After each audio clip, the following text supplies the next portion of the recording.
The sun was warm over Los Angeles that afternoon, and the air inside the small convenience store felt heavy. The smell of fresh coffee mixed with cleaning spray and the faint scent of fried food from the warmer near the counter. The store manager stood behind the register with his arms crossed, his eyes darting between the clock on the wall and the growing line of customers. He had been on his feet since early morning, and nothing about the day had gone smoothly. The delivery truck was late, which meant the shelves were missing items customers kept asking for. The register was running low on change, and the phone kept ringing with suppliers calling about delays.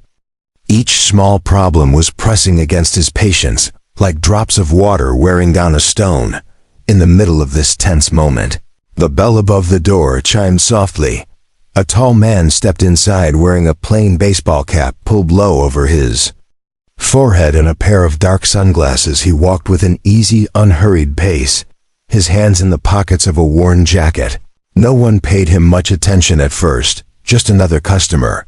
The manager glanced at him once, noted the casual pace, and looked away, thinking about the overdue stock order he still had to call in. The man strolled down one of the narrow aisles, stopping here and there to pick up a few items, a small bag of chips, a chocolate bar, and a cold bottle of water from the fridge. He seemed in no rush, which to the manager, already wound tight with stress, felt like an annoyance. The line moved slowly as customers bought their snacks, paid for gas, or picked up lottery tickets. The tall man reached the front and stood quietly, waiting his turn when it came. He stepped forward and placed his items on the counter. His voice was calm and soft as he greeted the manager. It wasn't loud or pushy, just polite, but the manager barely looked up, scanning the items with sharp, quick movements. He was trying to get through the line as fast as possible, his mind still trapped in the list of things going wrong that day. The man reached into his pocket and pulled out a credit card. Sliding it toward the payment terminal, the machine beeped once, then gave a flat red error light. The transaction didn't go through. The man smiled a little and tried again. Holding the card steady, another beep, another red light. The manager's jaw tightened, his patience already frayed thin. In his head, he decided this was one of those customers who would stand there, trying over and over, holding up everyone else behind the man. A woman with a basket of groceries sighed loudly, tapping her foot. The manager glanced at the growing line, then back at the man, his irritation sharpening. The man's body language was still calm, almost too calm for the manager's liking.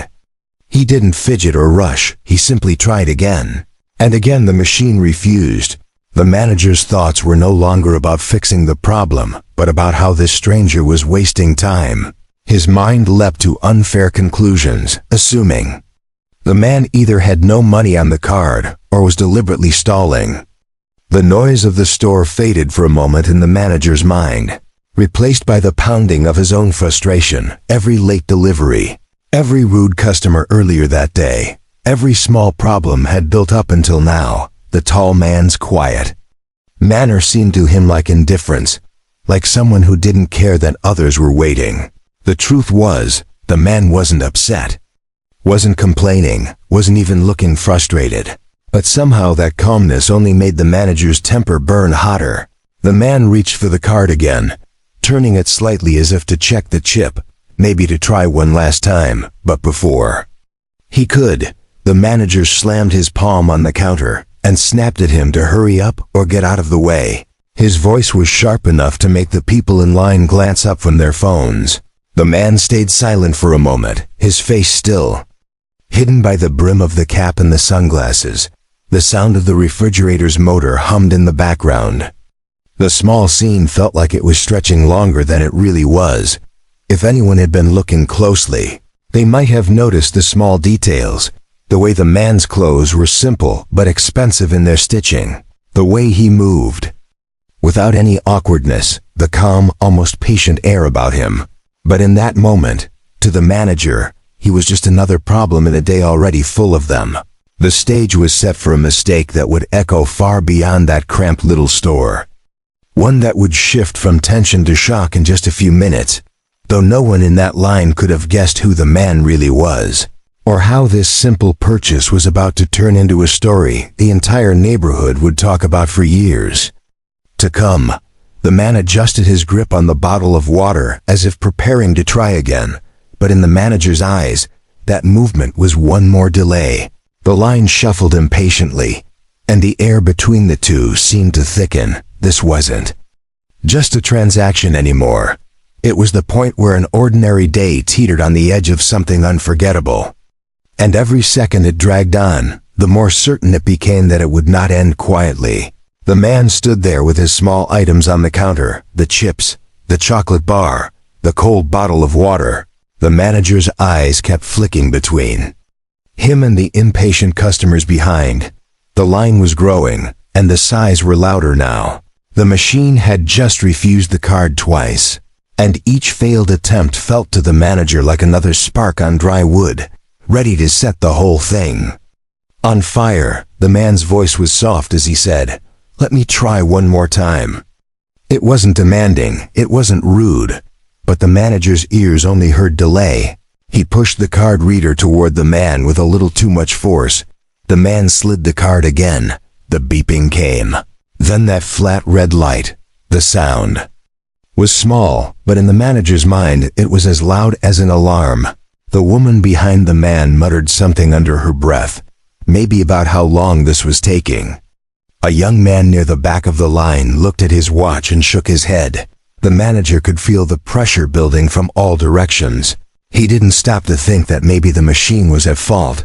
He didn't ask if the man had another card or cash. In his head, this was simply a customer wasting his time and everyone else's. The man calmly reached into his jacket pocket, perhaps to look for another form of payment. His movements were slow and steady, and he kept his head slightly lowered, the brim of his cap shadowing most of his face. To him, there was no rush, no reason to match the tension in the room. But to the manager, every second the man moved at that calm pace felt like a challenge, like he was deliberately ignoring the growing impatience in the store. The manager's hands twitched slightly, the edge in his voice sharper now. "Do you have another way to pay or not?" he asked. The man didn't respond right away. He was checking his pockets, maybe looking for some bills, and in that pause, the manager's temper boiled over a little more. The customers in line shifted their weight, some rolling their eyes, others looking away as if they didn't want to be part of this moment. The man straightened up again and offered a quiet, "Give me a second." Those words were simple, but they landed on the manager's ears like defiance. The truth was, the man wasn't trying to be difficult, but the manager's long, stressful day had already drained his patience to almost nothing. The late delivery, the missing stock, the low change in the till. And now this man in sunglasses holding up the line. It all swirled together into one heavy knot of frustration. The store was filled with small noises, the hum of the fridge, the soft rustle of candy wrappers near the counter, the ding of the door as someone left without buying anything. But under it all was a quiet tension, like everyone was holding their breath, watching to see how this would end. The man's calm manner seemed almost unnatural in a setting that was otherwise tense and hurried. The manager thought about the other times customers had played games with payment, trying cards they knew wouldn't work, standing in line just to argue about prices. He convinced himself this was the same situation. The idea that this man could be anything else, or anyone else, never crossed his mind. The man finally pulled out the same card again, maybe to give it one last try. And that small action made the manager's jaw clench tighter. In his mind, this wasn't an innocent attempt to pay. It was one more piece of proof that the man was wasting his time. The customers behind were now shifting impatiently, and the air felt heavier with every passing second. A few people in line started whispering, their words too low to catch, but the tone was unmistakable. Annoyance, frustration, maybe even curiosity. The man stood there still calm, almost as if the atmosphere around him didn't touch him. The sunglasses hid his eyes, but his posture was relaxed, no stiff shoulders, no hurried movements. And somehow, that only made the tension sharper for the manager. He could have simply taken the items aside, asked the man to step back and let the next person through, or even checked if the card machine had been acting up. But those were the kinds of decisions that require a moment of thought, and the manager's thoughts were clouded. Everything about this customer seemed slow and unbothered, and in a day where everything had been fast and stressful, that contrast felt unbearable to him. The man held the card between his fingers for a moment, as if thinking, then placed it near the terminal again. The small beeping sound returned, and once more. The red light blinked. That red glow seemed to fill the manager's vision. The store felt smaller, hotter, and more crowded. He could feel his patience stretch so thin it was ready to snap. This was not yet the breaking point, but it was the step right before it. The moment where frustration stops being something you can control and becomes something that takes control of you. The man, quiet and steady, didn't know he was standing on the edge of someone else's bad day exploding. The customers didn't know they were seconds away from witnessing something they'd talk about later, and the manager didn't know that his reaction would be something he could never take back. In that small space between another failed card swipe and the next words out of his mouth, the scene was balancing on a knife's edge. A simple misunderstanding that could have been solved with a moment of patience was about to tip into something far more shocking. And though no one realized it yet, the calm man in the cap and sunglasses was about to reveal himself in a way none of them could imagine. The air inside the store felt thick, as if every small sound was louder than usual. The hum of the fridge, the faint buzz from the overhead lights, the soft shuffle of customers' feet. The tall man in the cap still stood at the counter, his calmness unchanged, his hand resting lightly on the small bottle of water, the bag of chips, and the chocolate bar sitting neatly in front of him. The red light from the card machine had just flashed again, the same signal that had been frustrating the store manager for the last few minutes. The manager's face was tight, his jaw set, his fingers tapping on the counter as if to push the moment forward. His mind wasn't thinking about solutions anymore. It was only thinking about how this customer was slowing everything down. The people in line were restless now. The woman behind the man let out another loud sigh. Someone further back muttered something about taking all day. The atmosphere felt crowded, even though no one had moved closer. The man spoke quietly. "Maybe it's your machine." His voice was soft, not mocking, not sharp. But the words landed in the manager's ears like a challenge. The suggestion that something in his store wasn't working only tightened his already frayed nerves. The manager leaned forward slightly, his voice raised just enough for people in the line to hear. "It's not the machine, it's your card," he said quickly. The man didn't react, didn't argue. He simply slid the card back toward himself, as if thinking about what to do next. That small pause was too much for the manager in his mind. The man was moving slowly on purpose, as if he didn't care about the line of customers or the time he was taking. All the stress from earlier in the day, the late delivery, the missing stock, the phone calls, the short change in the register, it all boiled together in that instant. The manager felt the heat of his own temper rising. He leaned forward, his hand resting on the counter, his voice sharper now. "Do you have another card or cash? If not, move aside." The man lifted his head slightly, and though the sunglasses still hid his eyes, something about the angle of his face made the moment feel heavier. "Just give me a second," he said again, still calm, still without raising his voice, but to the manager, it sounded like stubbornness, like the man was ignoring the tension in the room. The customers in line were now silent, watching without meaning to. The whole store seemed to be holding its breath. The man reached for the card machine again, slow and steady, as if nothing was wrong. And in that moment, the manager's patience snapped. The frustration that had been building all day spilled over without warning. He stepped closer to the man, his hand coming up in a sudden motion, and with an open palm, he struck the side of the man's face. The sound was sharp in the small store, a short, shocking crack that cut through the silence. The man's head turned slightly from the impact, but he didn't stumble, didn't raise his hands.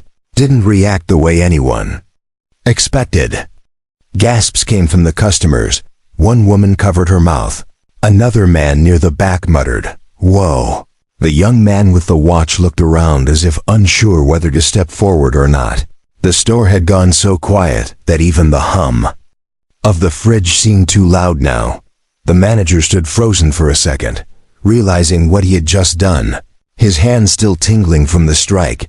The man slowly turned his head back to face forward, his body still relaxed, his shoulders loose. No clenched fists, no angry words, he just stood there, looking at the manager through the dark lenses of his sunglasses. There was no shout, no threat, just a strange stillness that made the silence even heavier. The customers waited for something, for the man to yell, for a fight to start, for someone to call the police. But nothing happened. The man's calm was almost unsettling, like the slap hadn't touched him at all. His breathing was steady, and his voice, when he finally spoke, was soft. "Are you done?" he asked.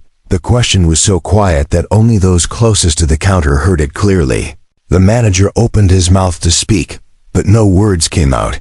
His thoughts tangled between anger, shock, and something else he couldn't quite name. The man reached into his pocket and pulled out a folded piece of paper, placing it gently on the counter. The motion was so ordinary compared to what had just happened that it felt out of place. No one in the store yet knew what that paper meant, or that in a few seconds, the entire mood would shift from tense confusion to stunned disbelief. For now, all anyone saw was a man who had just been slapped in front of strangers, standing completely calm, and a store manager who looked like he was standing in the middle of a mistake too big to undo. The moment between them hung heavy in the air, stretching longer than the seconds on the clock. This was no longer about a failed card transaction, no longer about a busy store or an impatient line. This was the kind of moment that stays in people's minds for years, the kind of moment where you know something important is about to happen, even if you don't yet know what. The folded paper sat on the counter between them, small and unimportant at first glance. The manager's eyes dropped to it, not out of curiosity but out of confusion. The man who had just been slapped was still calm, still standing in that relaxed way, no anger in his voice, no signs of wanting to fight back. The store was silent, except for the faint buzz of the lights overhead. Everyone seemed frozen, waiting to see what would happen next. The manager hesitated, his fingers twitching slightly before he reached out and slid the paper closer.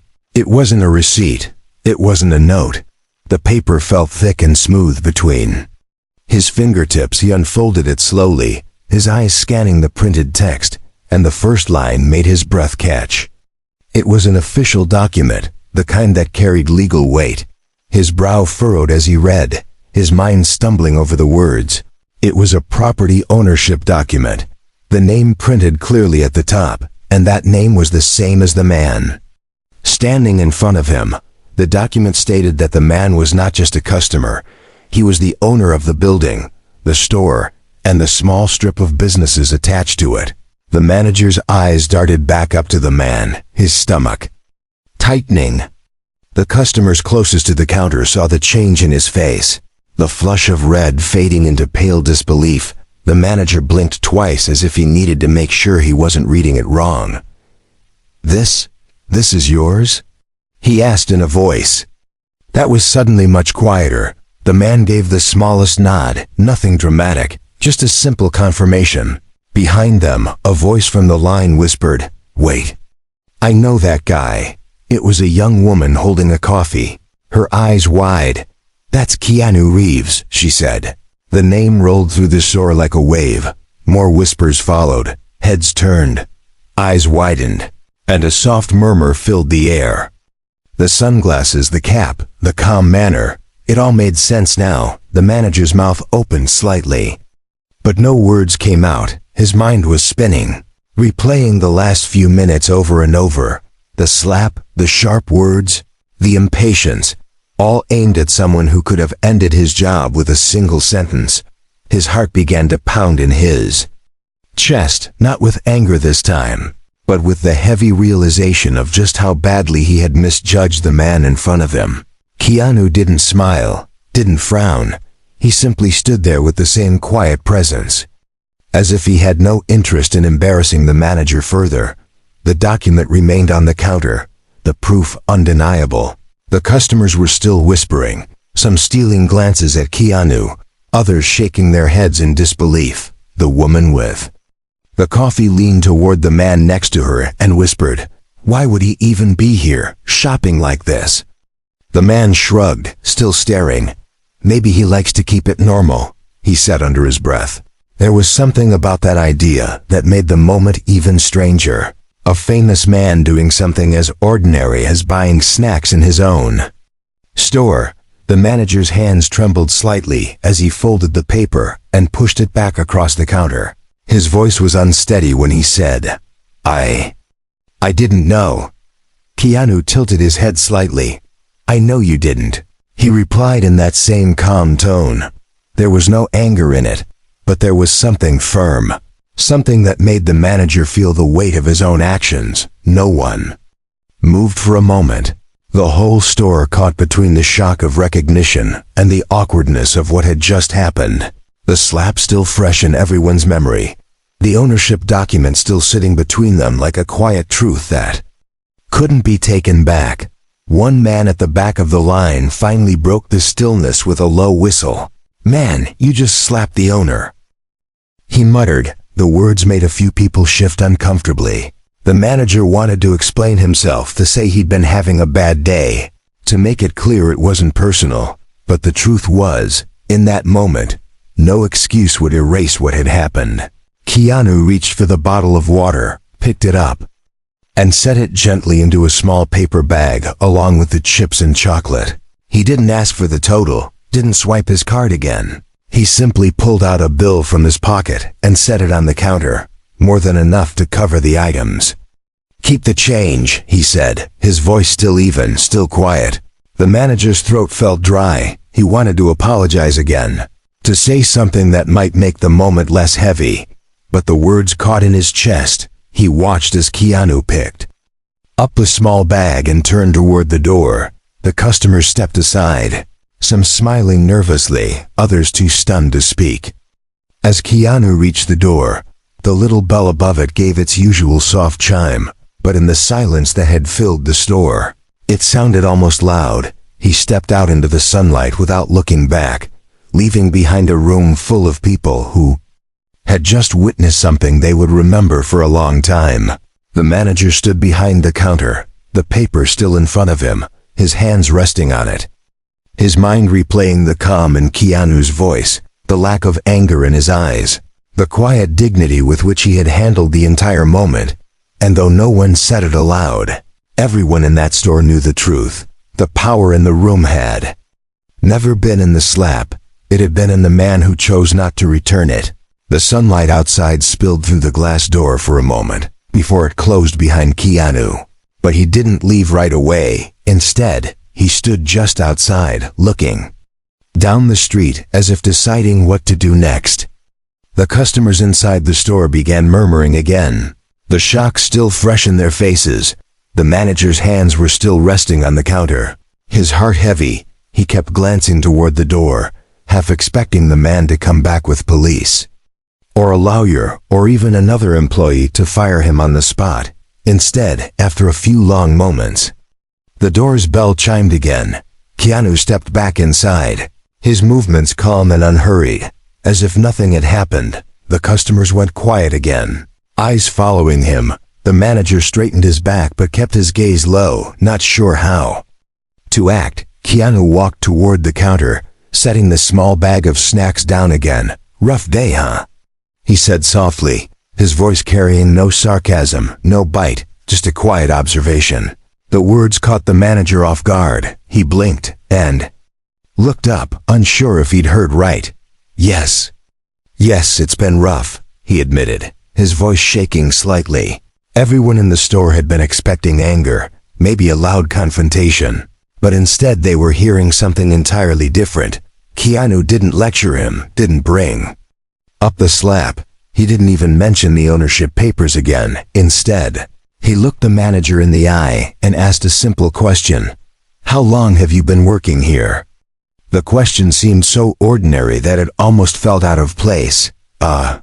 7 years, the manager replied, his voice low. 7 years. Keanu repeated, nodding slowly, as if weighing the time in his mind. There was a small pause, and the customers leaned forward slightly without meaning to, curious about where this was going. "I've seen bad days too," Keanu said after a moment, his tone even and calm. "Days where everything feels like it's going wrong, and you don't have patience left for anyone." The words landed heavier than the manager expected, because it was true. It had been one of those days, the kind that starts bad and only gets worse. Keanu reached into his pocket, pulled out his wallet, and without saying much, placed a stack of bills on the counter. It was far more than the cost of his items. "Cover everyone's bill today," he said simply, glancing at the line of customers for a second. No one moved. Then a woman in the back whispered, "Is he serious?" The manager's throat tightened. He had no idea how to respond. "You don't have to do that," he managed to say, but Keanu just shook his head. "It's not about have to," he said. "Sometimes it's just good to remind people that kindness still exists." The customers began smiling, some even clapping softly. The tension that had filled the store minutes earlier was melting away, replaced by something warmer. Keanu turned toward the line, giving a small nod to the people waiting. "Get what you came for," he said. "It's on me." A young boy with a candy bar grinned wide. An older woman with a small basket mouthed, "Thank you," from across the room. The mood was shifting so completely that the slap from earlier now felt like a shadow fading into the background. The manager stood still, watching as people brought their items forward, scanning them through while telling each customer it was paid. With each beep of the scanner, his guilt seemed to grow heavier, because the man he had wronged wasn't just forgiving him. He was making life a little better for everyone in the store.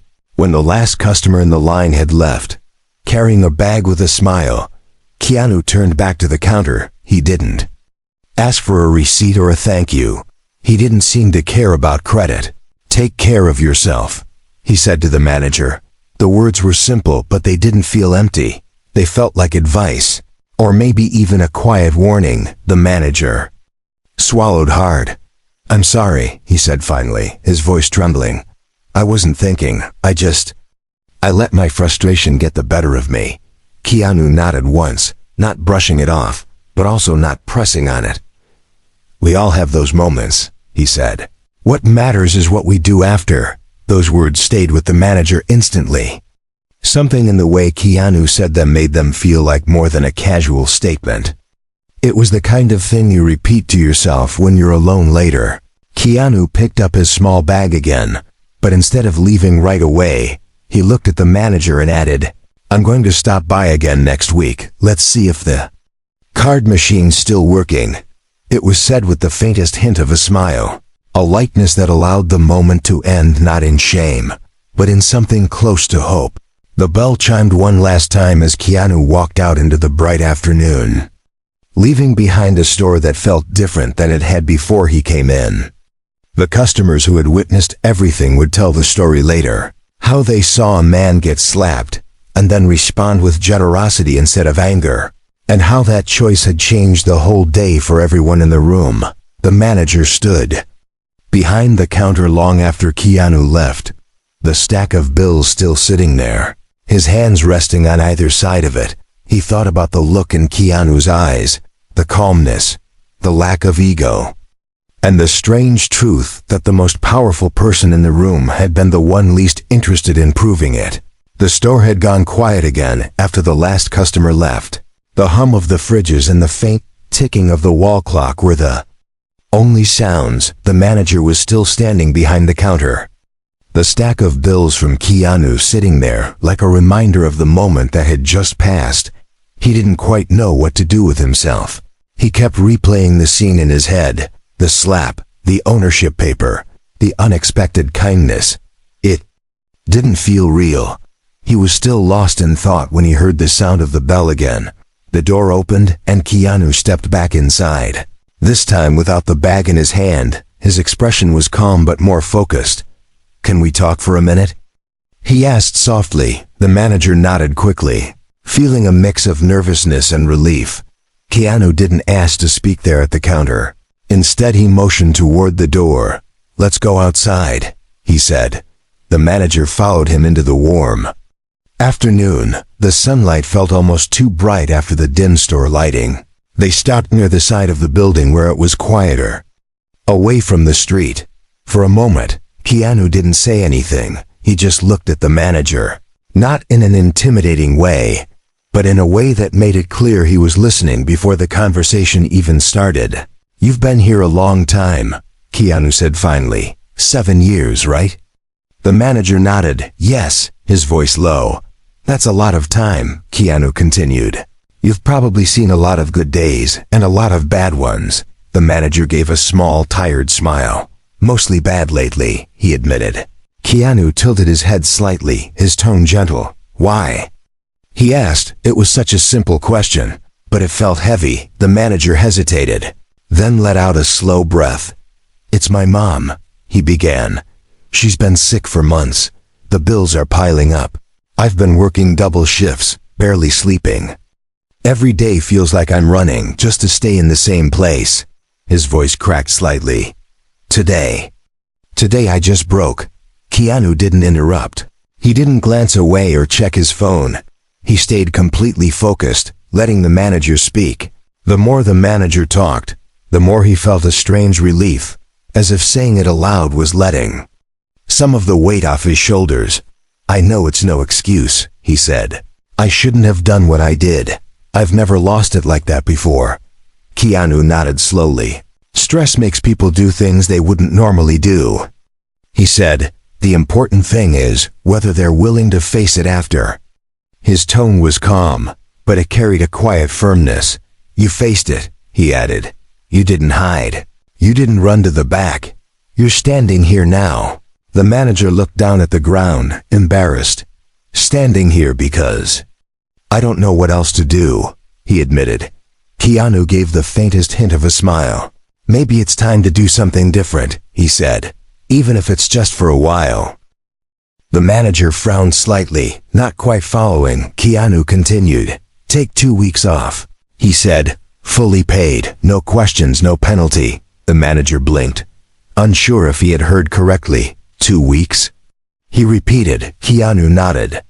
"Yes, and while you're off, take care of your mom. Take care of yourself." The manager felt a lump form in his throat. "I can't afford," he started, but Keanu raised a hand gently to stop him. "I'll cover it," he said simply. "I'll also make sure your mom's medical bills for the rest of the year are paid." The words hung in the warm afternoon air, almost too big to process at once. The manager's eyes widened. He took a small step back as if the kindness itself was too much to stand so close to. "Why?" he asked, his voice quiet. "After what I did, why would you?" Keanu shook his head. "Because what you did in a bad moment doesn't erase who you are the rest of the time," he said. "And because maybe you just needed someone to give you a break." The manager swallowed hard, feeling his eyes burn. "I don't know what to say," he admitted. Keanu's voice stayed steady. "You don't have to say anything right now, just use the time."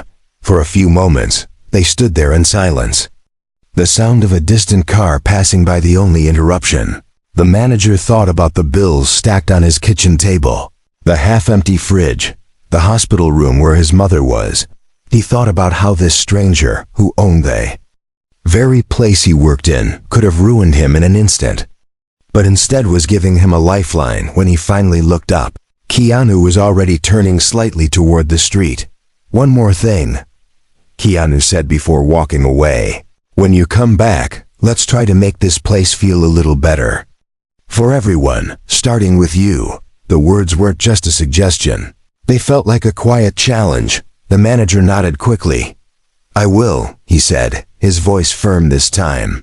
Keanu gave a small nod in return, then walked toward a sleek black car parked nearby. He opened the door, glanced back once, and then got in. The engine started quietly, and within seconds he was gone, leaving the manager standing there with the sound of those words still in his ears. When he went back inside, the store felt different. Not because the lighting had changed or the shelves were fuller, but because something inside him had shifted. He looked at the stack of bills on the counter, then at the door Keanu had walked through, and he realized he was holding not just money, but a second chance. The rest of the day passed in a strange, quiet way for the manager. Customers came and went, but his mind wasn't in the store anymore. It kept going back to the conversation outside, the warmth of the sunlight on the wall, the calm way Keanu had spoken, the unbelievable kindness in his words.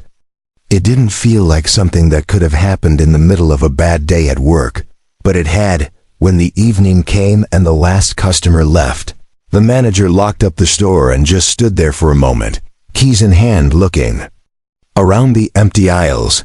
He thought about how easily the day could have ended differently, how Keanu could have called the police or told the company to fire him on the spot. Instead, he'd given him time, support, and something even rarer, a chance to make things right. That night, when the manager walked into his small apartment, the air felt lighter somehow. His mother was sitting in the living room, wrapped in a blanket, watching a soft old movie. She smiled when she saw him, but it was the tired kind of smile, the one that said she was trying to hide how unwell she felt. He sat beside her, holding her hand. She asked how his day had gone, and for a moment he thought about brushing it off with a simple busy, but instead, he told her everything. He told her about the man who came into the store, about the failed card machine, the misunderstanding, the slap, and the shocking moment when he realized who the man really was. Her eyes widened when she heard the name Keanu Reeves, but she didn't interrupt. She kept listening as he explained the part that mattered most, how Keanu had chosen to help him instead of hurt him. When he told her about the offer to pay her medical bills for the year, her hand covered her mouth and tears filled her eyes. She whispered, "Why would he do that for us?" The manager shook his head slowly. "I don't know," he said honestly. "Maybe because he saw something in me worth saving, even when I didn't deserve it." The next morning, he called the assistant manager and explained that he was taking the 2 weeks off. The assistant sounded surprised, but not unhappy. The manager had never taken that much time away in 7 years. It felt strange to say the words, but freeing too. The first few days off were quiet. He spent most of the time with his mother, driving her to her doctor's appointments without rushing, sitting with her over long breakfasts, fixing things in the apartment that he had been ignoring for months. The constant pressure in his chest began to ease, not gone completely, but lighter. A few days into his break, an envelope arrived at his apartment. Inside was a simple note in neat handwriting. It read, "For what matters most, KR." Tucked inside the note was a check made out to the hospital in his mother's name, enough to cover her treatments for the rest of the year. He stared at it for a long time, his throat tight. He didn't tell many people about it, only a close friend who didn't believe him at first until he showed the note. But he didn't share it to boast. He shared it because it felt unreal. Like a story you'd read online about someone else, not something that had happened in his own life. By the end of the 2 weeks, he felt different, more rested, more focused, but also more aware of the way he treated people. He kept thinking about the words Keanu had left him with. What matters is what we do after. Those words stayed in his head like a quiet guide, reminding him not to let his bad days spill over onto others. When he finally walked back into the store on his first day back, the assistant manager greeted him with a smile. The shelves were stocked. The air smelled of fresh coffee, and the hum of the fridge felt almost welcoming. He stood behind the counter and for a moment, he just listened to the small sounds of the store, the kind he had ignored before. Later that morning, the bell above the door chimed and Keanu walked in, this time without the cap or sunglasses. A few customers recognized him immediately and whispered, but he didn't seem to mind. He walked straight to the counter. "Machine working today?" he asked with a small smile. The manager smiled back. "Perfectly," he said. They shook hands. And it wasn't the stiff, awkward handshake of strangers anymore. It was the handshake of two people who had been through something unexpected together. Keanu bought a bottle of water again, just like last time, and this time, when he handed over his card, the green light blinked without trouble. As he left, Keanu gave a small nod, as if to say, "You're doing okay," and in that moment, the manager knew he was. He knew that the worst day of his career had turned into the start of something better.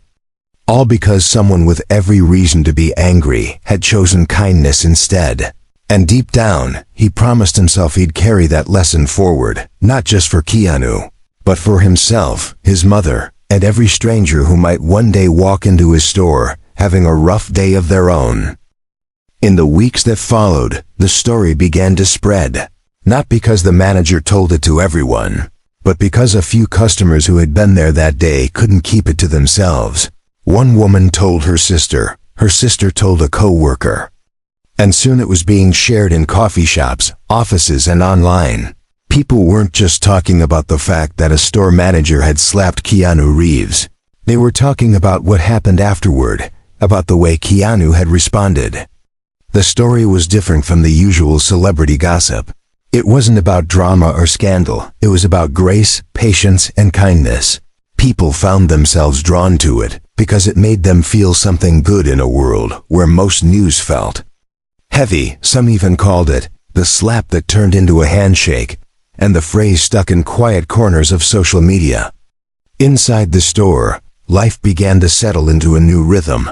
The manager noticed he was calmer now. Even when the line was long or the card machine acted up, he would catch himself taking a breath instead of snapping.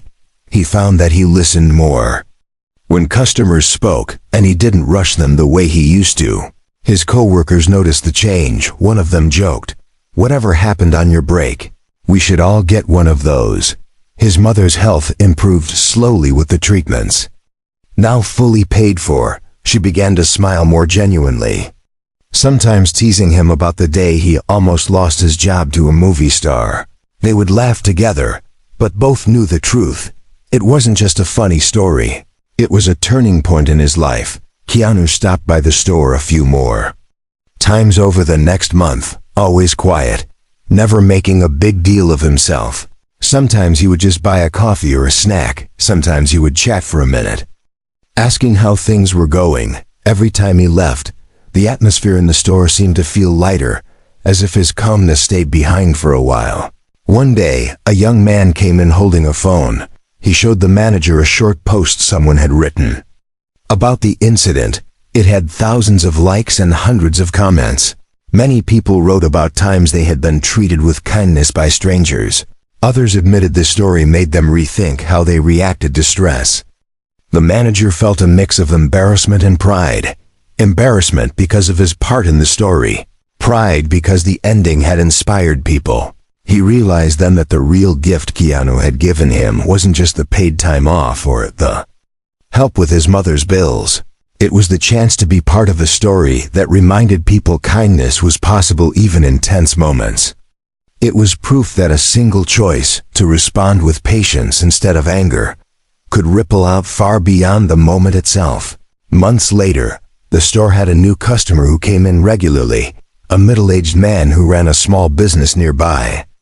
One day he mentioned he had heard the story from someone else before he even met the manager. "It's not every day you hear about someone being given a second chance like that," he said. "Made me think about how I treat my own employees." The manager nodded quietly, realizing how far the story had traveled. Sometimes when the store was slow, he would catch himself thinking back to that exact moment when the slap happened, how quickly things could have gone differently. If Keanu had chosen pride or anger, his life might have spiraled in a way he couldn't fix. Instead, the moment had been the start of something better. On the anniversary of that day, he decided to do something in return. Not for Keanu specifically, but in honor of what had been done for him. He picked a busy Saturday afternoon and quietly told his cashier to let every customer's purchase be on the house for the next hour. He used his own savings for it, not because he had to, but because he wanted to see the surprise on people's faces the way he had seen it that day. In the store, when a woman with a bag of groceries asked why, he simply said, "Someone once helped me when they didn't have to. Now it's my turn." She smiled warmly, and the small moment reminded him why kindness had such power. That night, after closing, he sat at his kitchen table with a cup of tea, his mother reading a book nearby. He thought about how much had changed in a single year, not just his situation, but who he was as a person. He had learned that the real strength wasn't in holding power over someone, but in using that power to lift them up, even when they didn't deserve it in that moment. Keanu never made a public statement about what happened, never used it for attention or praise.